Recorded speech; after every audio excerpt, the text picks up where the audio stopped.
Slavă lui Dumnezeu stă în ascunderea lucrurilor, iar slavă împăraților stă în cercetarea lucrurilor. Proverbele 25, versetul 2. Leul cu care se întâlnește Samson, acel leu care vine doar când Samson era singur, nu este ceva natural. E exact ca Iacov, care e înconjurat de toată familia lui. Dar există o entitate. Biblia zice și Iacov a rămas singur. Și un om a venit să se lupte. Biblia zice un om, dar deși Biblia zice un om, după îți dai seama, omul nu era un om. Pentru că a așteptat să fie singur. De aceea uneori când ești singur, unele prezențe vin. Ok.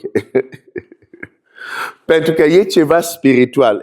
Există anumite entități care vin la tine doar când ești singur.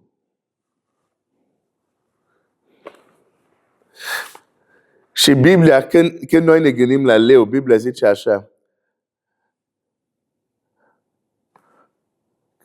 că Satan răgnește ca un leu. Caută pe tine să înghită. De aceea aș vrea doar să atrag atenția ta. Această întâlnire cu leu nu era o întâlnire normală, naturală. E ceva spiritual aici.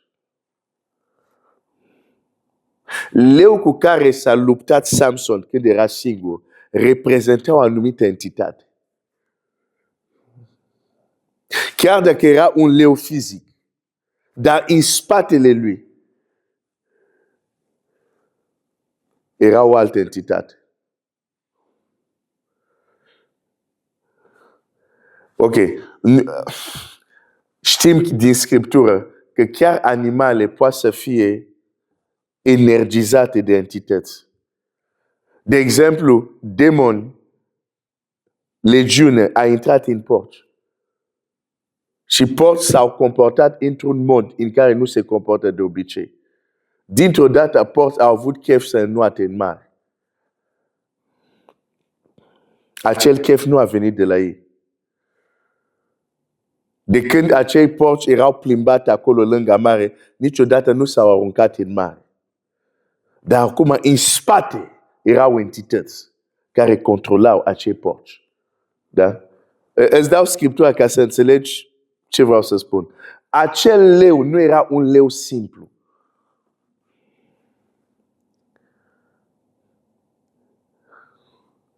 Un leu simplu ar fi atacat chiar și când Samson era cu părinții lui. Dacă căuta un mic dejun. Dar faptul că vine când Samson este singur. Și ce se întâmplă ne arată că nu este oricare leu. Și la fel îl vedem pe Domnul Iisus. Ok. Hai să citesc un text.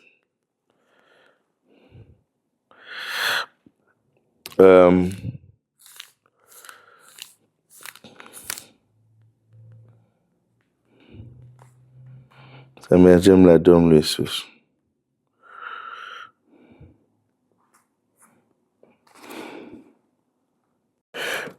Biblia zice în Marcu 1, versetul 12, îndată Duhul a mânat pe Iisus în pustie, unde a stat 40 de zile fiind ispitit de Satan. Acolo stătea împreună cu fiarele sălbatice și îi slujeau îngeri.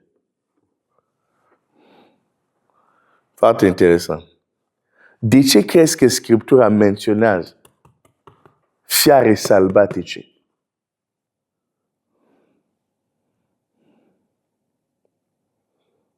Care uneori în Scriptură reprezintă fiare, dar uneori reprezintă durele.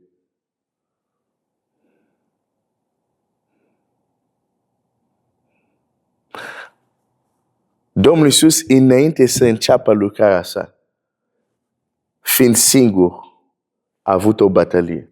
Samson, înainte să înceapă lucrarea sa, fiind singur, a avut o bătălie. De ce?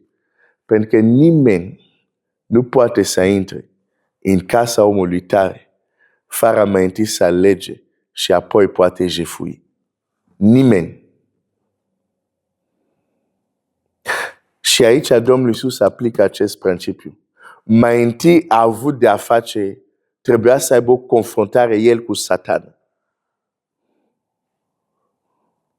cu adversarul. Când a învins, putea să se ducă apoi să jefuiască. Jaful înseamnă toate vindecările care le vezi, toate eliberările care le vezi. Este Domnul Iisus care jefuiește, dacă vrei, împărăția ce bine, jefuiește între ghilimele. Aduce o pagubă, dacă preferi, la împărăția întunericului. Dar pentru asta trebuia mai întâi să aibă o bătălie cu adversarul, cu omul tare. La fel este și Samson. Înainte să înceapă să se lupte cu filisteni, s-a luptat cu o entitate care a venit sub forma acestui leu.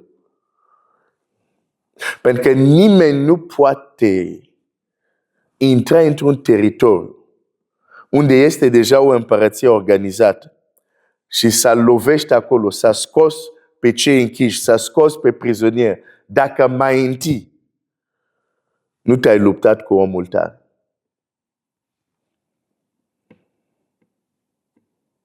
Și multe eșecuri vin din cauza în creștinismul modern nu a mai fost învățat să mergem în acel loc izolat unde mai întâi ne confruntăm cu anumite entități invizibile și după aceea mergem din izbândă în izbândă și facem pagube în câmpul cel. Nu am mai fost învățat să facem asta. Credem că lucrurile se întâmplă de la sine, că Dumnezeu cu noi, suntem copiii lui Dumnezeu, atunci de la sine trebuie să fim biruitori. Pe nu se întâmplă așa.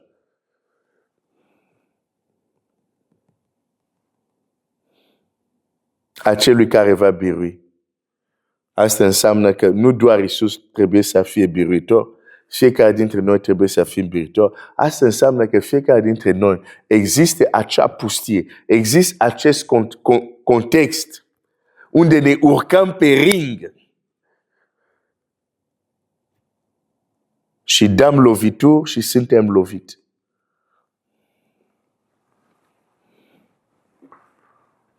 Cu niște forțe invizibile.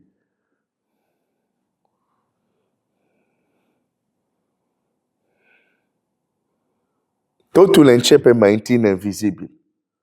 De fapt, hai să merg din nou în Marcu. Zice așa. Marcu 3:23. După ce Domnul Iisus este acuzat că scoate demoni cu puterea demonilor, dar cei care îl acuză n-au scos niciun demon. Când tu vezi schema aceasta, da? Vezi unii care acuză pe alții că ei scot demoni cu puterea a diavolului, dar cei care acuză n-au scos niciun demon. Ieși în schema asta din Scriptură. Nu e nimic nou sub soare. Ok. Biblia zice, Iisus i-a chemat la el și l-a zis, în pilde. Vezi? E clar, este o pildă. Cum poate Satan să scoate afară pe Satan? Dacă o împărăție este dezbinată împotriva ei însuși, împărăția aceea nu poate dăinui. Dar contextul aici e scoaterea de draci, da? Ca să nu scoatem text din context. Bun. Și dacă casa este dezbinată împotriva ei însuși, casa aceea nu poate dăinui. Tot astfel, dacă Satana se răscoală împotriva lui însuși, este dezbinat și nu poate dăinui și să ispravit cu el. Nimeni nu poate să intre în casa unui om tare, să-i jefuiască gospodăria, decât dacă a legat mai întâi pe omul acela tare, numai atunci îi va jefui casa. Deci Domnul Iisus le spune, nu, ce spune n-are niciun sens. Dar voi ce ar fi trebuit să înțelegeți este faptul că eu pot să scoți demon, adică pot să scot din sclavie demonică aceste persoane, ar trebui să înțelegeți că înainte să fac asta, am legat mai întâi cel care era peste ei. Legea priorități. Legea priorități. Noi vrem să vedem prizonieri captivi eliberati, dar nu mergem la locul unde ne luptăm cu forțele care le țin legat. Este o utopie.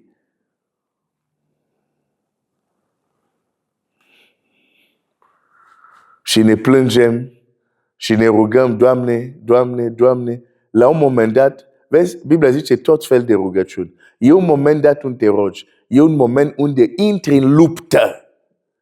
Pentru că fără această luptă nu o să fie liber. Vorbesc la o mamă aici, vorbesc la un tată aici. E bine să spui, Doamne, fă asta cu copilul meu, dar la un moment dat nu este doar Doamne, fă. La un moment dat tu trebuie să intri în luptă.